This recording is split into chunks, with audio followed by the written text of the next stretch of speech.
Ngiyabonga kakhulu umsakazi, ngiyabonga kakhulu umlaleli isikhathi enginikeza sona. Ngiyabingelela egameni lenkosi yethu Jesu. Amen. Amen.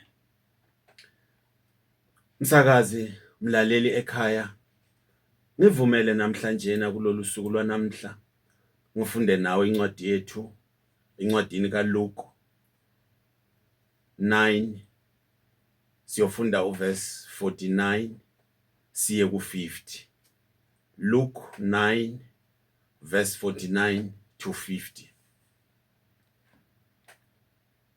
John answered, "Master, we saw a man casting out demons in your name, and we forbade him, because he does not follow with us." Jesus said, "Do not forbid him, for he who is not against you is for you." UJohane waphendula wathi, "Nkosi, sabona umuntu ekhipha amadimoni ngegama lakho, samnqabela ngokuba engalandelani nathi." Kepha uJesu wathi kuye, "Ningamnqabeli, ngokuba ongamelene nathi ungakithina." Asikhulekeni. Izwi lakho liyaphila, izwi lakho lingamandla, izwi lakho aliphumi kungena sizathu, izwi lakho aliphumi kungena sidingo. Lifundiwe manje, khuluma baba silalele. Singabantu abakho, singabantu bakho, sikhona kulona mhlaba. Usilethe ngoba babona amandla, nguwena oyosifundisa ukuthi yini okufanele sikwenze. Siyabonga baba ngezwi lakho, ngegama lika Kristu Jesu. Amen. Amen. Impilo is about choices. Siphila emhlabeni lapho senza khona inqumo, waze wazalwa okwakho ukwenza ama choices. Ingane ithi izalwa uzwa bathi lengane lena ayilifuni ubisi lukamama. Ingane ithi izalwa uzwa bathi lena ifuna mhloboni wobisi. Impilo is about choices. Lana msakaze mlaleli, uma lencwadi siya nayo phezulu, kuthiwa ngelinye ilanga abafundi bakaJesu bayambiza. Bafuna ukunderstanda ukuthi njengoba bawu12 ubani omkhulu kunabo. Indaba yobukhulu ayiqali namhla. Indaba yokubanga ikhundla ayiqali namhla. Kuyabangwa emabandleni, kuyabangwa emindenini, kuyabangwa emsebenzini. Umuntu ufika izolo abone kwangathi kungapromotwa yena, kushiyo abantu abana 20 years. Umuntu ufika izolo angena qualifications, afise kwangathi kungapromotwa yena, kusale abanama qualifications. Umhlaba ke lowo. Bayambiza uJesu bathi kuyena, "Ubani omkhulu kunathi?" Kwangathi ngiyayibona uma kungenzeka Nkosi uhambe kulomhlaba, ubani oyosala asiphethe?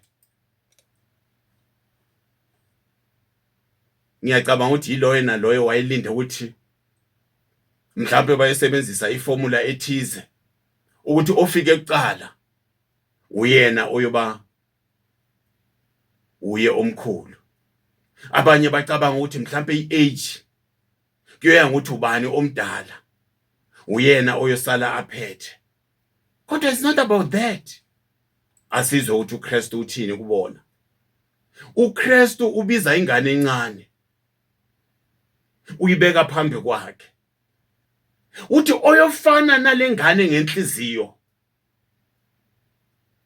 uyena omkhulu kunabo bonke, uyena omkhulu kunani nonke. uJohane uyaphuma ku topic akasayi entertain le ndaba okukhulunywa ngayo.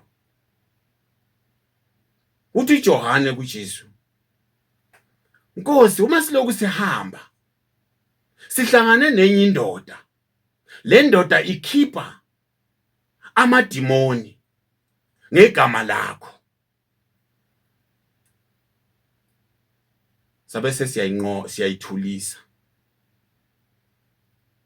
sayingabela, sayistopa ukuthi ikwenze lokho, ngoba ayihambi nathi, ayikulandeli njengathi, sistopele lokho. uKristu ukuthi kuyena,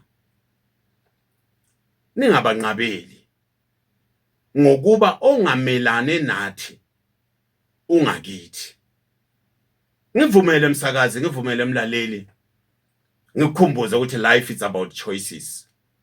Siphila emhlabeni lapho senza khona inqumo on a day to day basis. Siphila emhlabeni lapho sichoose khona. Siyazikhethela. Uma ngabe ngiyaphuza, ngiyazikhethela ukuthi ngiphuza mhloboni. Ngiyazikhethela ukuthi ngiphuza iFanta. Ngiyazikhethela ukuthi ngifuna mhloboni we drink.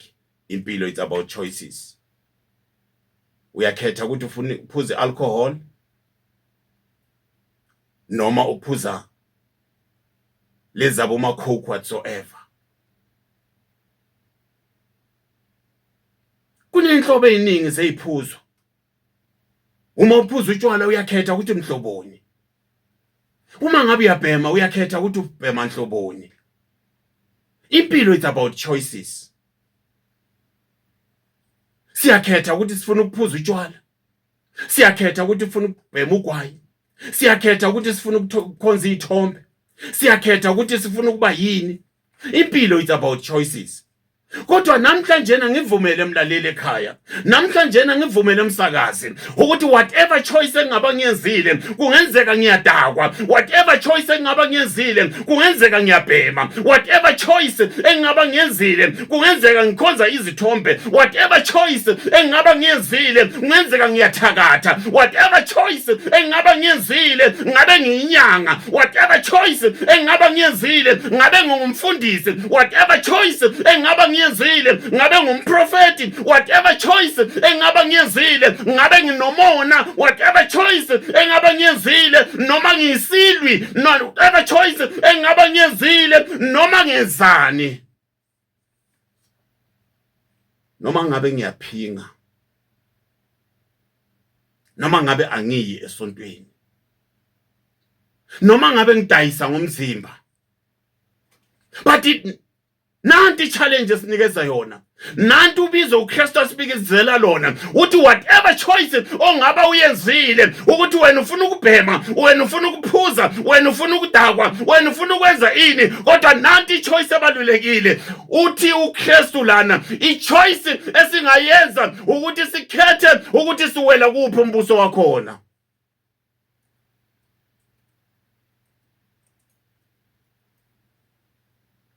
Sewuyenzile ichoice ukuthi wena awuyi esontweni. Sewuyenzile ichoice ukuthi wena uya etavern. Sewuyenzile ichoice ukuthi wena uyolala estradini. Sewuyenzile ichoice ukuthi wena uyodayisa ngomzimba. Kodwa nanti into ebalulekile, masivumelaneni ngento eyodwa ukuthi uKristu uyinkosi nomsindisi. Masivumelaneni ngento eyodwa ukuthi uKristu uyasindisa. Masivumelaneni ngento eyodwa, wherever you are, noma ngabe uyinyanga, wherever you are, noma ngabe ungumprofeti, kodwa masivumelaneni, masikhame, masizeni ku conclusion eyodwa ukuthi uKristu uyinkosi nomsindisi. He is the King of Kings. He is the Lord of Lords. He is the Lion of Judah. He is the Alpha and Omega. He is the Ancient of the Time. UKristu uyaphila, uyindodana kaNkulunkulu. Wherever you are, uma singavumelana ngento eyodwa, noma ngabe usetavern, uma singavumelana ukuthi uyiKristu uyinkosi nomsindisi, wherever you are, you can lay hands kulaba abagulayo babe sebayaphila. Wherever you are, uma kuphela uyosebenzisa igama lika Kristu Jesu, uma kuphela uyobiza uKristu, asivumelaneni namhlanje ukuthi uma singenza leyo choice, masivumelaneni namhlanje ukuthi masingavuma ngenhliziyo zethu, uma singavuma ngemilomo yethu ukuthi uKristu uyinkosi nomsindisi. Come as you are, kuzolunga. Oza kuKristu uma kuphela, na noma ngabe ukuphi, uma kuphela uvuma ukuthi Kristu uyinkosi, uma kuphela uvuma ukuthi uNkulunkulu ungumdali wezulu nomhlaba, uma kuphela uvuma ukuthi ukhona oyinkosi yamakhosi, ukhona ongumbusi wababusi, ukhona ogama lakhe linguKristu, ukhona owafa wavuka igama lakhe linguKristu. Uma kuphela singavumelana nalokho, akukhathalekile ukuthi uya kuliphi isonto lakhona, akukhathalekile ukuthi uyaya noma awuyi esontweni, kodwa lokho kuzamuva. Namhlanje ngithunywa ukuthi ngizokutshela ukuthi wherever you are, asivumelane ngento eyodwa. Whatever you are doing, asivumelane ngento eyodwa. Uhlezi kuleso street, kungenzeka udayisa ngomzimba, uhlezi kulelo khaya, kungenzeka uyihlonipha indoda yakho, uhlezi kulelo khaya, kungenzeka umphathi kahle unkosikazi wakho, uhlezi kulelo khaya, kungenzeka ungumntwana awubahlonipha abazali bakho, kodwa namhlanje ngikhinywe ukuthi ngizokucela ukuthi sivumelane ngento eyodwa. uKristu uyinkosi yamakhosi, uNkulunkulu ungumdali wezulu nomhlaba. Uma singavumelana ngaloko mina nawe, uma singavumelana ukuthi akekho omunye ongadlula uKristu, akekho omunye ongadlula uNkulunkulu, akekho omunye ongavuka kwabafileyo, nguKristu kuphela, ngizovumelana nawe, ngizokuncenga, ngizokucela ukuthi wenzile ama-choices. Yebo, impilo it's about choices. Nawe ubone kufanele ukuthi wenze lokho kwenzayo, kodwa uma singavumelana entweni eyodwa ukuthi uKristu uyinkosi yamakhosi, uma singavumelana entweni eyodwa ukuthi uNkulunkulu ungumdali wezulu nomhlaba, uNkulunkulu ungubaba wethu, uNkulunkulu uyiko konke kithina, uNkulunkulu ungumqalisi nomphelelisi wempilo zethu, uNkulunkulu ungu-Alpha no-Omega, wayekhona ekuqaleni umhlaba ungakabikho, ukhona manje, usazoba khona, konke kodlula kodwa izwi lakhe alikudlula, bonke abantu bodlula kodwa yena akayikudlula, zonke izinto zodlula, wonke ama-choices esiwenzile emhlabeni ayakudlula, kodwa i-choice yokuthi uNkulunkulu uyinkosi yamakhosi, ungumbusi wababusi, uyiko konke akuyikudlula. Ngivumele namhlanje ngizokuncenga ukuthi wherever you are, ngivumele namhlanje ngizokucela ukuthi nanoma ngabe ukuphi, nanoma ngabe awuye enkonzweni, nanoma ngabe sewadela ngoNkulunkulu, kodwa ngivumele namhlanje ukuthi uKristu akashintshi, wayeyinkosi namanje useyinkosi, usazophinda abe inkosi. Ngizokuncenga namhlanje ukuthi kuwo wonke ama-decisions owathethe, kungenzeka sewaziwa ngasendaweni yakini ukuthi wena uyilokhu, sewubizwa nangamagama, kodwa ngivumele namhlanje ungavumi ukuthi uthathele ubizo lwakho, ungavumi ukuthi uthathele i-decision yakho yokuthi wena nanoma ngabe wathetha ama-decision, kodwa nanti i-decision ongeke ushintshe kuyona, ukuthi uKristu uyinkosi yamakhosi, uNkulunkulu ungumbusi wababusi, uNkulunkulu uyiko konke kithina, uNkulunkulu khona, uNkulunkulu uyaphila, uNkulunkulu unamandla. Kungenzeka sewugive upile ngempilo noma into zakho azihambi kahle, kungenzeka sewudecidile ukuthi awusaye esontweni, kodwa ngivumele namhlanje ungavumi ukuthi uthathelwe leso sinqumo sokuthi uNkulunkulu uyinkosi yamakhosi. yamakhosi. Ungavumi usathana kuphuce leyo decision ebaluleke kangaka yokuthi uNkulunkulu ungumbusi, uNkulunkulu ungubaba wethu, ungaphezulu kwako konke. Ngivumele namhlanje ngingene nawe endumiseni kaKhosi Somandla. Ngivumele namhlanje ngingene nawe ekukwaziseni ukuthi uKristu uyiko konke kuwo wonke ama decisions owathathile. Kodwa ungavumi namhlanje ukuthi uphucwe lelo lungelo lokuthi uKristu uyinkosi yamakhosi, uKristu ungumbusi wababusi, uKristu uyiko konke. Ngaphandle kwakhe akukho okungenzeka empilweni yakho. Yebo uwathetha ama decisions, amanye ama decisions akufake kulesimo okusona, kodwa nanoma into zingasahambi kahle, nanoma konke kungasahlangani, kodwa ungavumi ukuthi uphucwe, ungavumi ukuthi uSathane akuphuce lelo lungelo lokwenza ichoice ebalulekile ukuthi uNkulunkulu khona, uNkulunkulu unamandla, uNkulunkulu uyiko konke, uNkulunkulu wayekhona, uNkulunkulu khona, uNkulunkulu kuyoba yena ekugcineni. Ngivumele namhlanje namsakazi, ngivumele namhlanje namlaleli, ngithi kuwena, nanoma ngabe uyaya esontweni, nanoma ngabe awuyi esontweni, nanoma ngabe uyinyanga, nanoma ngabe ungumthakathi, nanoma ngabe uyahleba, nanoma ngabe uyabulala, uma singaba nengqondo eyodwa, uma singavumelana engqondweni eyodwa ukuthi uNkulunkulu unguNkulunkulu, uNkulunkulu ungumnini mandla onke, uNkulunkulu uyinkosi yamakhosi, uNkulunkulu unguJehova Sebawothi, uNkulunkulu unguNkulunkulu ohleze ekhaya ezulwini, uNkulunkulu nguyise wenkosi yethu Jesu. Ngivumele namhlanje ngithi uma singavumelana ngalokho, wherever you are into zakho zolunga. Uma singavumelana ngaleyo decision, uma singavumelana ngaleso sinqumo sokuthi sonke wherever we are, sonke nanoma ngabe senzani siyavumelana ukuthi there is only one God,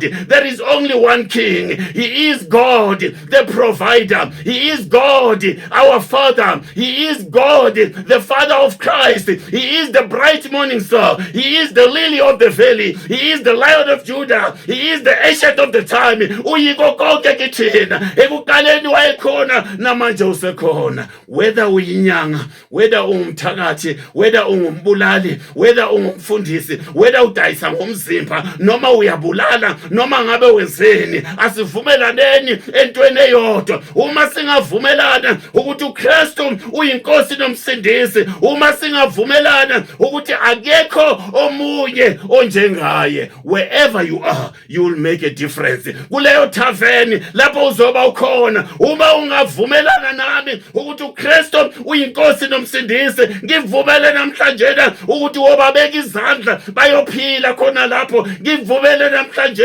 ukuthi wherever you are, uyokwenza kwenzeke. Uthi uJohane unendoda ayikulandeli inkosi njengoba thina sikulandela, izihambela yodwa, kodwa ikhipha amadimoni ngegama lakho. Ngivumele namhlanje ukuthi wherever you are, angikwazi ukuthi ukuphi la ukhona, kodwa uma ungavumelana nami ukuthi there is only one God, there is only one King, there is only one protector, there is only one provider. He is Jehovah, He is the Alpha and Omega, He is the Father of Jesus, He is the living God. Ngegama likaKristu Jesu, uma ungavumelana nami wothi uma uthinta abantu bayophila, uma ungavumelana nami ngokuba kwenzeki ngekhwepha zakho, ngokuba akwenzeki ngoba wena usesontweni, ngokuba akwenzeki ngoba wena uphumile ebandleni, kwenzeka ngoba ubiza igama likaKristu Jesu. Uyena kuphela ophilisa abagulayo, uyena kuphela ovusa abafileyo, uyena kuphela opholisa inhliziyo zabo eziphukileyo. nguKristu kuphela. Ubiza igama likaKristu Jesu. uthi Johane, akahambi nathi, akakulandeli, kodwa ukhipha amadimoni ngegama lakho. Ngamanye amagama, igama likaKristu Jesu, ngamanye amagama, amandla awekho ebandleni, ngamanye amagama, amandla awekho esontweni, ngamanye amagama, amandla awekho emntwini, asegameni likaKristu Jesu. Amadimoni akahloniphi umuntu, amadimoni akanandaba ukuthi you are a bishop, amadimoni awanandaba ukuthi ibandla lakho likhulu kangakanani. Nanti indoda esimanga namhlanje ihamba yodwa, ayihambi nabanye, ayihambi nabafundi, ayihambi noKristu, kodwa iphilisa abantu, ikhipha amadimoni ngegama likaKristu Jesu. Amandla asegameni likaKristu Jesu. Ngivumele namhlanje ngizokhuleka ukuthi amandla makehlele phezu kwakho. Ngivumele namhlanje ngizomncenga uNkulunkulu ukuthi makakwehlisele lawo mandla, ukuzuthi wherever you are, uma ukhulekela abantu, uma ukhuluma, uma ubiza igama likaKristu Jesu, kwenzeka imanga. Kungenzeka kuloyo mndeni bonke abakholwa, kungenzeka kuloyo mndeni bonke bayakholwa, kusele wena ongakholwa, kodwa namhlanje ngizokutshela ukuthi ungenza imangaliso, ungenza umehluko, udlule labo abana 30 years basemasontweni, ngokuthi kulelo khona wherever you are ube sewuphakamisa isandla sakho uthi Nkosi Jesu, ngiyawadinga lawa mandla. Nkosi Jesu, ngiyawadinga lawa mandla. Amandla abona nguJohane, amandla abona ngabaprofeti, amandla abona ngabafundi bakaKristu abahamba naye, bathi kunendoda ayikho lana kithi, ayihambi nathi, ayikulandeli, kodwa ikhipha amadimoni ngegama lakho. Oh Nkosi Jesu, yini imfihlo yale ndoda? Yini isimanga? Kungani iyawakhipha amadimoni kodwa ayimlandeli uKristu? Nanti imfihlo namhlanje, le ndoda iya-understand ukuthi amandla awekho esontweni. Le ndoda iya-understand ukuthi amandla awekho ukuthi mina ngigqoke i-uniform ekanjani. Le ndoda iya-understand ukuthi amandla awekho ukuthi ama-qualifications yami ku-theology angakanani. You-understand kuphela igama likaKristu Jesu eliphilisa abantu, igama likaKristu Jesu elikhipha izifo. Nanka amandla namhlanje, zithathele wona. Nanka amandla namhlanje, noma ngabe uhamba ithaveni, noma ngabe ulala estradini, noma ngabe udayisa ngomzimba, noma ngabe uyathakatha, nanka amandla namhlanje, amandla asegazini likaKristu Jesu, amandla asegameni likaKristu Jesu, zithathele wona namhlanje. Ngizokhuleka, ngikhuleka nomuntu othi ngiyawadinga lawa mandla, ngiyawadinga lawa mandla, amandla okuphilisa, ngiyawadinga lawa mandla, amandla wokuvusa abafileyo, ngiyawadinga lawa mandla, amandla wokusiza abantu bezile inqumo, kodwa namhlanje ziyabacaka, abanye bathwele ziyabacaka namhlanje. Ingakho bathi thanta lento ayinabungozi, kodwa ekugcineni iyabonakala ukuthi inobungozi. Kodwa ngivumele namhlanje ngizothi kuwena, nanku uKristu akanabo ubungozi. Nanti igama likaKristu, igama elinamandla, igama eliphilisayo, igama elinqoba konke. Zithathele amandla kaKristu namhlanje. Akhona kulela ndawo afikile emkhonto ukuthi namhlanje udinga abantu, udinga abantu taveni, udinga abantu ezibhedlela, udinga abantu kuma-prison, udinga abantu ema-ofisini. Siyadlula ekumakhonzeni, siyadlula emasontweni, kodwa namhlanje uyavuma yini ukuthi uKristu uyinkosi nomsindisi? Uyavuma yini ukuthi akekho omunye ngaphandle kwakhe? Uyavuma yini ukuthi uma ubiza igama likaKristu Jesu konke kungenzeka? Amandla afikile namhlanje kwakho. amandla afikile emndenini wenu, ama decisions, ama choices siwenzile kodwa akasisizanga ngalutho. Ama choices siwenzile, amanye enza ukuthi si regret impilo zethu, kodwa namhlanje nanti choice ezakwenza ukuthi unga regret, nanti choice ezawenza ukuthi u restore konke kwakulahlekela. Abanye kunezinto ezabalahlekela, abanye impilo zabo zimile, namhlanje akwenzeki lutho, kodwa namhlanje ngivumele ngithi namhla uma ungathatha lawa amandla wokwazi, amandla wokwenza isinqumo sokuthi uKristu nguye kuphela oyinkosi yamakhosi, uKristu nguye kuphela ongangikhipha kulena nkinga. Uzamile ukuya kuma one on one, uzamile ukuhamba kubafundisi bonke, uzamile ukuya enyangeni zonke, kodwa akwenzeki lutho. Ngivumele namhlanje ngithi awudingi umuntu oyokubeka isandla, wena ngokwenza isinqumo uthi ngiyakuthatha Nkosi Jesu,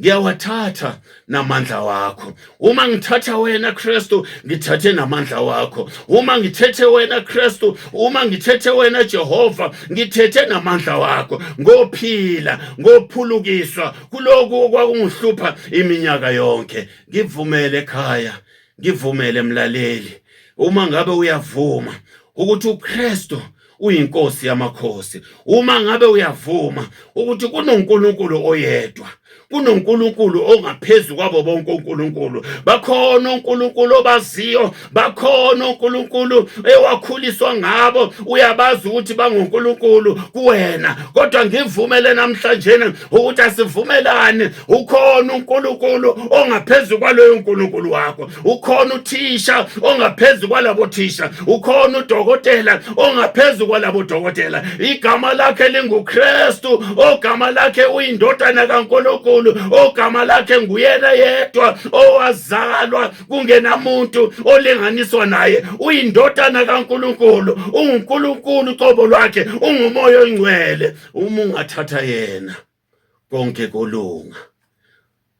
Ngivumele mlaleli ekhaya, phakamisa isandla sakho uvumelane nami, phakamisa isandla sakho, ngoba kunabantu abangafiki kuleyo tavern, kodwa uNkulunkulu ubeke wena, ufuna ukugcoba namhlanje ukuthi wobaphilisa kuleya tavern, wobaphilisa kuleya bottle store, wobaphilisa lapha estradini, wobaphilisa khona lapho kwenzeka khona izinto. Uma abangafika bazokhuluma ngoKristu Jesu, kodwa wena uNkulunkulu ukubekile kuleyo position ukuthi ube lapho. uNkulunkulu ukubekile kuleyo cell, kuleyo prison cell lapho ukhona. uNkulunkulu ukubekele ukuthi kube nguwena, ngokuba namhlanje uzomamukela ukuthi uKristu uyinkosi nomsindisi, ngokuba namhlanje uzomamukela ukuthi ukhona uNkulunkulu ogama lakhe lingumqalisi wako konke, ogama lakhe lingumveli mnqandi. Nguyena oyakukusiza ukuthi uphilise abantu. Bayagula abantu esibhedlela, kuleyo ward okuyona abantu bayagula. Namhlanje uKristu, namhlanje uNkulunkulu uthi uma wena ungaphakamisa isandla sakho uthi ngiyavuma ukuthi akekho omunye uNkulunkulu ngaphandle kukaNkulunkulu, oBaba, oyena ongubaba wethu, uBaba kaKristu Jesu, uBaba wethu sonke esimvumayo ukuthi uKristu uyinkosi nomsindisi. Abantu bayophila kuleyo ward. Uthi uJohane,